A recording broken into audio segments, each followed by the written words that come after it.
Chapter 3 of The Sign of the Four by Sir Arthur Conan Doyle. This recording by David Clarke, bgdavid.wordpress.com, bgcoffee.net. Chapter 3 In Quest of a Solution. It was 5:30 before Holmes returned. He was bright, eager, and in excellent spirits, a mood which in his case alternated with fits of the blackest depression. "There is no great mystery in this matter," he said, taking the cup of tea which I had poured out for him. "The facts appear to admit of only one explanation." "What, you've solved it already?" "Well, that would be too much to say. I have discovered a suggestive fact, that is all. It is, however, very suggestive. The details are still to be added. I have just found, on consulting the back files of the Times, that Major Sholto, of Upper Norwood, late of the 34th Bombay Infantry, died upon the 28th of April, 1882. I may be very obtuse, Holmes, but I fail to see what this suggests." "No? You surprise me. Look at it in this way, then. Captain Morstan disappears. The only person in London whom he could have visited is Major Sholto. Major Sholto denies having heard that he was in London. 4 years later, Sholto dies. Within a week of his death, Captain Morstan's daughter receives a valuable present, which is repeated from year to year, and now culminates in a letter which describes her as a wronged woman. What wrong can it refer to except this deprivation of her father? And why should the presents begin immediately after Sholto's death, unless it is that Sholto's heir knows something of the mystery and desires to make compensation? Have you any alternative theory which will meet the facts?" "But what a strange compensation! And how strangely made! Why, too, should he write a letter now, rather than 6 years ago? Again, the letter speaks of giving her justice. What justice can she have? It is too much to suppose that her father is still alive. There is no other injustice in her case that you know of." "There are difficulties. There are certainly difficulties," said Sherlock Holmes pensively. "But our expedition of to-night will solve them all. Ah, here is a four-wheeler, and Miss Morstan is inside. Are you all ready? Then we had better go down, for it is a little past the hour." I picked up my hat and my heaviest stick, but I observed that Holmes took his revolver from his drawer and slipped it into his pocket. It was clear that he thought that our night's work might be a serious one. Miss Morstan was muffled in a dark cloak, and her sensitive face was composed but pale.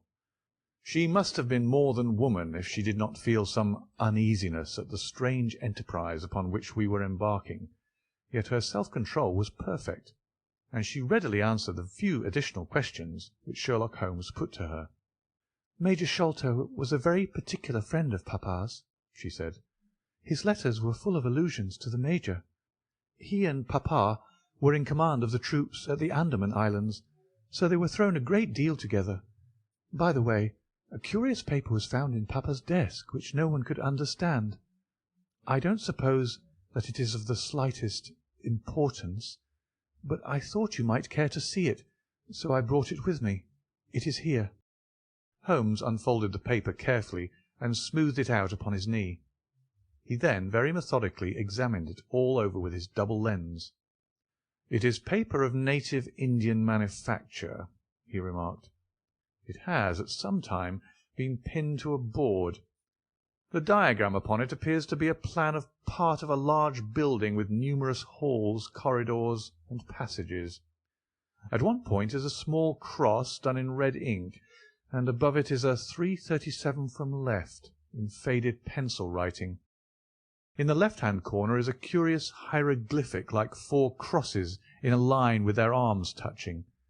Beside it is written in very rough and coarse characters, 'The Sign of the Four, Jonathan Small, Mahomet Singh, Abdullah Khan, Dost Akbar.' No, I confess that I do not see how this bears upon the matter, yet it is evidently a document of importance. It has been kept carefully in a pocket-book, for the one side is as clean as the other." "It was in this pocket-book that we found it." "Preserve it carefully, then, Miss Morstan, for it may prove to be of use to us. I begin to suspect that this matter may turn out to be much deeper and more subtle than I at first supposed. I must reconsider my ideas." He leaned back in the cab, and I could see by his drawn brow and his vacant eye that he was thinking intently. Miss Morstan and I chatted in an undertone about our present expedition and its possible outcome, but our companion maintained his impenetrable reserve until the end of our journey. It was a September evening, and not yet 7 o'clock, but the day had been a dreary one, and a dense, drizzly fog lay low upon the great city. Mud-coloured clouds drooped sadly over the muddy streets. Down the Strand the lamps were but misty splotches of diffused light, which threw a feeble circular glimmer upon the slimy pavement. The yellow glare from the shop windows streamed out into the steamy, vaporous air, and threw a murky, shifting radiance across the crowded thoroughfare. There was, to my mind, something eerie and ghost-like in the endless procession of faces which flitted across these narrow bars of light. Sad faces, and glad, haggard and merry, like all humankind, they flitted from the gloom into the light, and so back into the gloom once more. I am not subject to impressions, but the dull, heavy evening, with the strange business upon which we were engaged, combined to make me nervous and depressed. I could see from Miss Morstan's manner that she was suffering from the same feeling. Holmes alone could rise superior to petty influences. He held his open notebook upon his knee, and from time to time he jotted down figures and memoranda in the light of his pocket lantern. At the Lyceum Theatre the crowds were already thick at the side entrances. In front a continuous stream of hansoms and four-wheelers were rattling up, discharging their cargoes of shirt-fronted men and beshawled, bediamonded women. We had hardly reached the third pillar, which was our rendezvous, before a small, dark, brisk man in the dress of a coachman accosted us. "Are you the parties who come with the Miss Morstan?" he asked. "I am Miss Morstan, and these two gentlemen are my friends," said she. He bent a pair of wonderfully penetrating and questioning eyes upon us. "You will excuse me, miss," he said with a certain dogged manner, "but I was to ask you to give me your word that neither of your companions is a police officer." "I give you my word on that," she answered. He gave a shrill whistle, on which a street Arab led across a four-wheeler and opened the door. The man who had addressed us mounted to the box, while we took our places inside. We had hardly done so before the driver whipped up his horse, and we plunged away at a furious pace through the foggy streets. The situation was a curious one. We were driving to an unknown place, on an unknown errand. Yet our invitation was either a complete hoax, which was an inconceivable hypothesis, or else we had good reason to think that important issues might hang upon our journey. Miss Morstan's demeanour was as resolute and collected as ever. I endeavoured to cheer and amuse her by reminiscences of my adventures in Afghanistan. But to tell the truth, I was myself so excited at our situation and so curious as to our destination that my stories were slightly involved. To this day she declares that I told her one moving anecdote as to how a musket looked into my tent at the dead of night, and how I fired a double-barrelled tiger cub at it. At first I had some idea as to the direction in which we were driving, but soon, what with our pace, the fog, and my own limited knowledge of London, I lost my bearings and knew nothing, save that we seemed to be going a very long way. Sherlock Holmes was never at fault, however, and he muttered the names as the cab rattled through squares and in and out by tortuous by-streets. "Rochester Row," said he. "Now Vincent Square. Now we come out on the Vauxhall Bridge Road. We're making for the Surrey side, apparently. Yes, I thought so. Now we're on the bridge.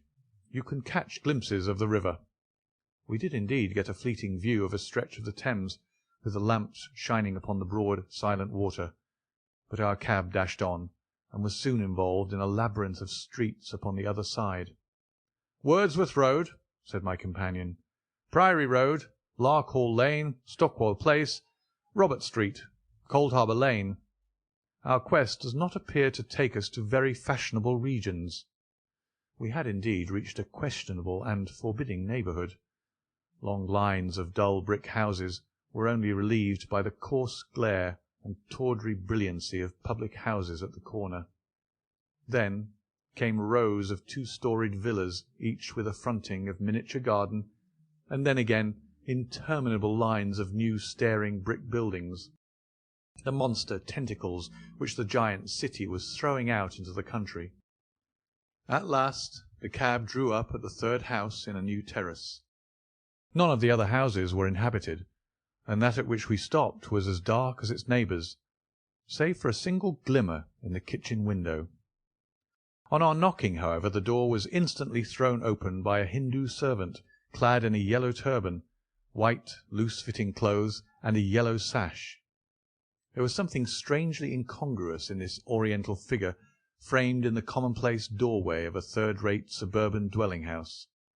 "The Sahib awaits you," said he, and even as he spoke there came a high, piping voice from some inner room.